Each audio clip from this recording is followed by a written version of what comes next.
जय श्री राम। कैसे आप सब? मैं जितेंद्र, विजय भोजपुरी में आपका स्वागत है।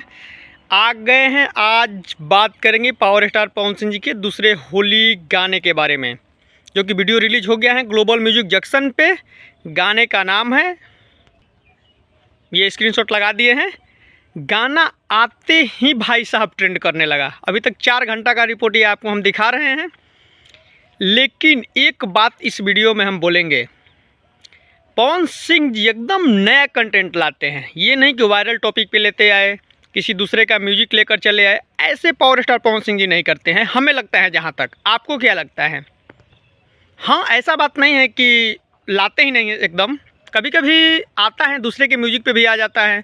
लेकिन ज़्यादातर पावर स्टार पवन सिंह जी प्रयास करते हैं कि हमारा खुद का कंटेंट हो। आज हम इस वीडियो में बात करेंगे, पहले कौन गाना लिखे हैं, कौन म्यूजिक दिए हैं, लेकिन स्टार्ट करेंगे वीडियो डायरेक्टर से। वीडियो डायरेक्टर है विभांशु तिवारी जी, जो कि बहुत ही बेहतर से बेहतर बनाने की कोशिश करते हैं वीडियो को।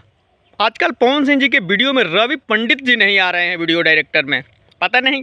ऐसे विभांशु तिवारी जी बहुत बढ़िया काम करते हैं वीडियो को, मतलब बेहतर से बेहतर बनाने में एकदम पूरा जी जोर लगा देते हैं। चलिए, गाने को लिखे हैं रोशन सिंह विश्वास जी, इसमें म्यूजिक दिए हैं प्रियांशु सिंह, और गाने को गाए हैं पावर स्टार पवन सिंह जी। उसमें फीमेल सिंगर के तौर पे काम की हैं शिवानी सिंह जी। गाना एकदम बेहतरीन है, लेकिन कुछ गाने में कमियां की भी बात करेंगे। जैसा गाने का इंतज़ार था, अभी तक पवन सिंह जी का वैसा गाना नहीं आया जो कि एकदम काफ़ी दर्शकों झूम उठे। जैसे ये पवन सिंह जी का पहले गाना आया था, दर्शकों का ऐसे गाना का इंतज़ार है कि एकदम, मतलब जैसे होता है डीजे पे एकदम धमाल मचाए, वैसे गाना का इंतजार था। ऐसे गाना एकदम ज़बरदस्त है। एक बार आप गाना सुनिए। गाना ऐसे ज़बरदस्त, एकदम नया कंटेंट है। अभी तक आप गाने को नहीं सुने तो गाने जाकर सुन सकते हैं। ग्लोबल म्यूजिक जंक्शन पे गाना आया हुआ है। गाना आते ही ट्रेंडिंग में आ गया है म्यूजिक सेक्शन में। चलिए, फिलहाल इस वीडियो में इतना ही। वीडियो को लास्ट तक देखने के लिए धन्यवाद। जाते जाते आप चैनल को सब्सक्राइब करके जरूर जाइएगा। जय माता दी, मिलते हैं अगले वीडियो में।